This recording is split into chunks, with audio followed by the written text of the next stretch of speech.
Le papillomavirus est très courant et peut être la cause d'un cancer du col de l'utérus. Julie Taton, ex-Miss Belgique et présentatrice télévision, en a souffert et a voulu être le visage de la campagne destinée à conscientiser les femmes et à leur faire connaître les moyens de détection qui existent. Bonjour Julie, est-ce que tu peux nous parler de ton combat contre le papillomavirus ? Moi, c'est vrai que ça fait quelques années maintenant que je lutte, on va dire, contre ce cancer. C'est les frottis, le fait d'avoir pris le temps d'aller voir mon gynéco qui m'a sauvée. Parce que ce virus, en fait, vient au stade de virus et se développe dans le corps et met quelques années pour se transformer en cancer. Donc moi, j'ai été prise à temps, je suis allée jusqu'à un stade 3, le stade 4 c'est le cancer. Et donc, j'ai été opérée à plusieurs reprises. Et aujourd'hui, j'ai un suivi qui est...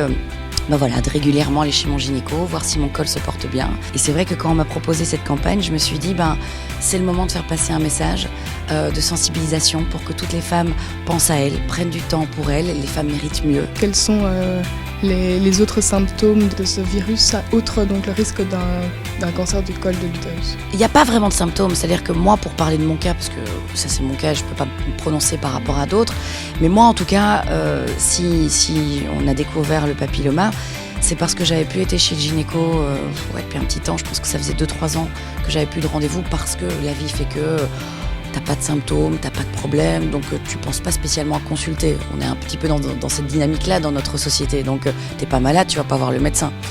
Et donc c'est vrai que vu que je n'avais aucun symptôme, aucun problème à ce niveau-là, nous allons dire, j'avais pas pris rendez-vous. Et le temps est passé et je me suis rendu compte que ça faisait quand même 2-3 ans et je me suis dit tiens, je vais faire un check-up. Et donc ce virus, on le détecte seulement avec une visite chez son gynécologue ? Le frottis que monsieur et madame tout le monde connaît, aujourd'hui n'est pas aussi efficace que le test qu'on met en avant. Et c'est vrai que pour moi, c'était une volonté de faire connaître ce test, parce que ce test donne vraiment la carte d'identité, l'ADN du virus.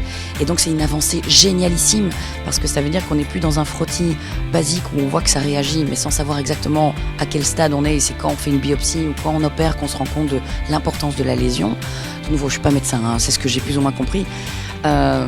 Et donc là c'était intéressant parce que le test ADN te dit vraiment la carte d'identité du virus, là où on en est, comment il va évoluer et comment justement on peut le gérer. Et je trouvais ça important, moi, en ayant vécu ce que j'ai vécu, c'est-à-dire toute cette période de flou, d'incompréhension, de questions, de remise en question, de peur. Je me dis si ce test peut rassurer des femmes, allons-y. Le mois de janvier est le mois de sensibilisation contre le cancer du col de l'utérus. 50% des cancers du col de l'utérus sont provoqués par le papillomavirus. Donc pour faire passer le message, on publie un selfie avec un nœud papillon sur les réseaux sociaux.